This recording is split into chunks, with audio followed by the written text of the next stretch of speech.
Bismillahirrahmanirrahim. Assalamualaikum warahmatullahi wabarakatuh. Halo semuanya. Jadi ini adalah di hari Selasa, tanggal 18 Februari 2025. Nah, di hari kedua monolog ini, monolog Snafa Project ini, aku ingin sharing tentang buku bacaanku, yaitu Bertemu Dewasa. Kelihatan, kelihatan rekan? Oh, aduh, susah ya ternyata. Buku Bertemu Dewasa, karya dari Teh Farah Konita. Jadi, buku ini itu merupakan buku self improvement gitu ya, terutama untuk seorang muslimah. Nah, di mana buku ini tuh terdiri dari 4 bab besar gitu. Yang pertama, dihantam ombak realita. Kedua, membangun bahtera bermuara surga. Yang ketiga, hadapi dewasa dengan kepala tegak. Oh, ternyata cuma 3. Bukan 4, ternyata cuma 3. Nah, dan di sini itu apa ya? Ya, maksudnya sangat-sangat memaparkan eh, bagaimana hikmah-hikmah tentang beranjak dewasa gitu sih. Dan aku mau sharing salah satu tulisan favoritku di sini. Oh ya, jadi sekedar informasi kalau di sini tuh sistem apaan? Jadi di sini tuh ini tuh bukunya tuh merupakan kumpulan tulisan gitu loh. Jadi kumpulan esai-esai, kumpulan tulisan hikmah gitu, kumpulan esai-esai pendek yang penuh hikmah. Nah, salah satu tulisan favoritku itu adalah yang berjudul Kalau Kamu Merasa Sendirian Dalam Kebaikan. Ya, jadi ya untuk soalnya tuh menurutku ini kayak cocok banget gitu ya untuk orang-orang introvert, untuk orang-orang yang merantau, ya cocok lah gitu untukku dan mungkin untuk orang-orang introvert yang merantau dan juga ingin istilahnya kayak menjadi orang yang lebih baik, ingin melakukan kebaikan, ingin berbagi kebaikan gitu. Rasanya kayak apa ya, cukup berat gitu ketika melakukannya sendirian. Kenapa? Karena kayak apa ya, melakukan kebaikan, melakukan hal-hal baik sendirian tuh jujur itu berat banget. Karena kayak apa ya, pertama tuh ketika sendirian itu daya tarik untuk bermalas-malasan itu tuh sangat besar banget gitu. Sendirian di kosan, ya paling kan kayak ya udahlah scroll-scroll HP gitu kan orang-orang biasanya termasuk aku. Aku itu tim yang sering banget scroll-scroll HP gitu kan kalau udah capek gitu kerja gitu kan ya udah malam scroll-scroll HP. Padahal tentunya ada banyak banget gitu ya hal yang bisa nih untuk kita lakukan dan itu tuh untuk kebaikan orang-orang. Nah, dan aku juga sering gitu ketika aku ya misal nih aku sudah melewati fase malas itu, lalu aku ingin beranjak ke fase rajin, rajin untuk berbuat kebaikan, untuk apalah gitu hal-hal yang baik gitu. eh aku tuh ngerasa aku males gitu. Contoh, aku masih kayak aku harus masih struggle untuk melawan kemalasan itu.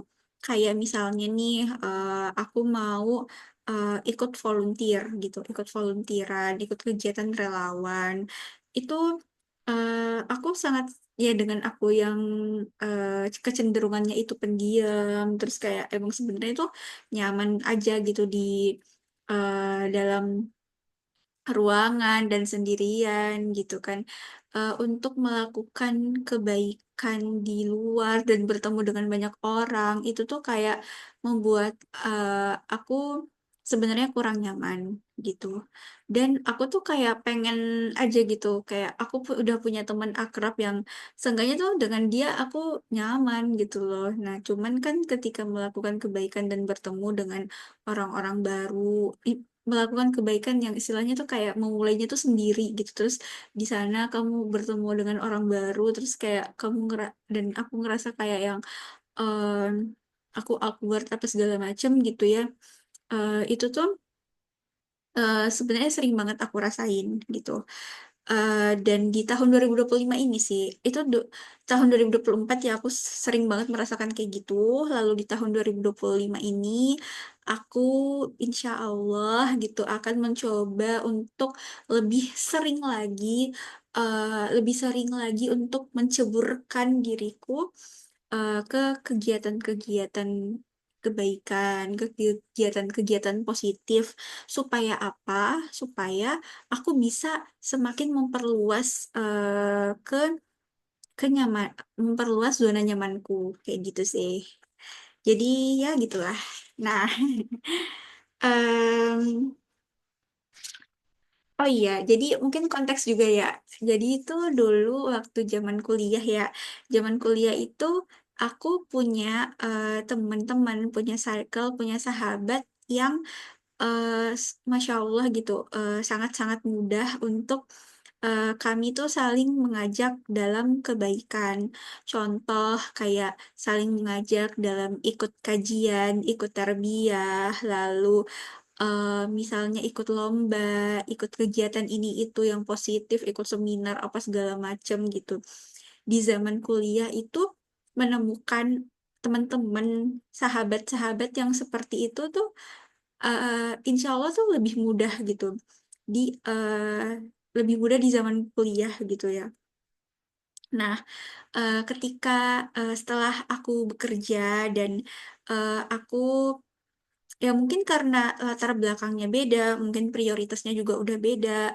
Teman-temanku, teman-teman kerjaku itu rata-rata tuh bapak-bapak gitu dan juga ya bapak-bapak udah menikah, udah punya anak gitu ataupun kalau ada perempuan ya ibu-ibu gitu kan. Jadi ya prioritasnya kan udah pasti beda gitu ya. Udah pasti ya kalau setelah kerja kan ya prioritasnya kan adalah eh, anak, keluarga gitu, suami atau istri dan segala macamnya.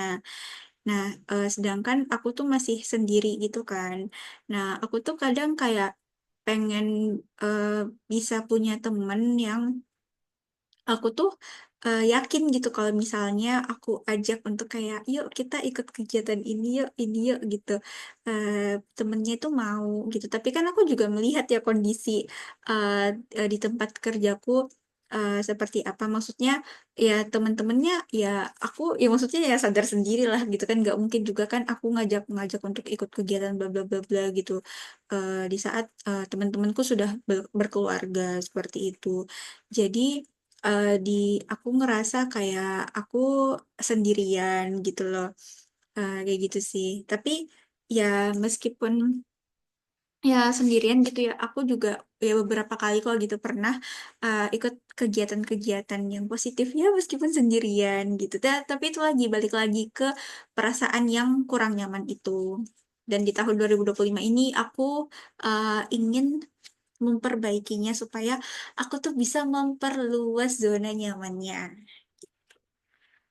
Nah, jadi kendalanya itu ketika kesendirian itu ya itu males, males, males untuk beranjak gitu. Terus ya males karena gak ada temen apa segala macem gitu.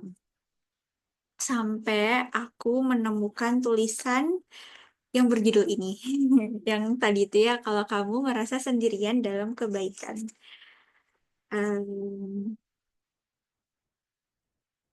aku bacakan ya. Hingga aku menemukan jawaban dari segala rasa kesendirian ini.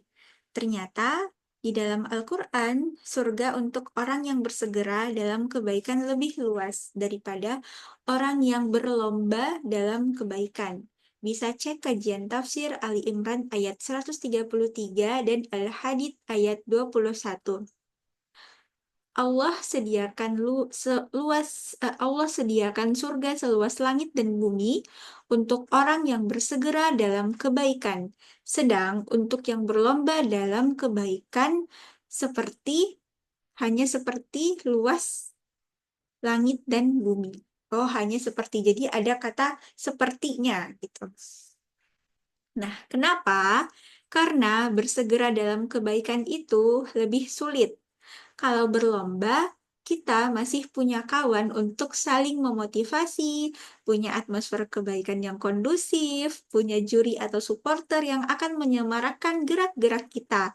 Sedang bersegera, sangat mungkin kita sendirian mengerjakannya dalam jalan-jalan yang sepi, dalam kecepatan yang tidak sama dengan kawan yang lain. Sangat mungkin kita lihat banyak orang sudah menepi beristirahat atau menganggap kita aneh karena masih saja berlari.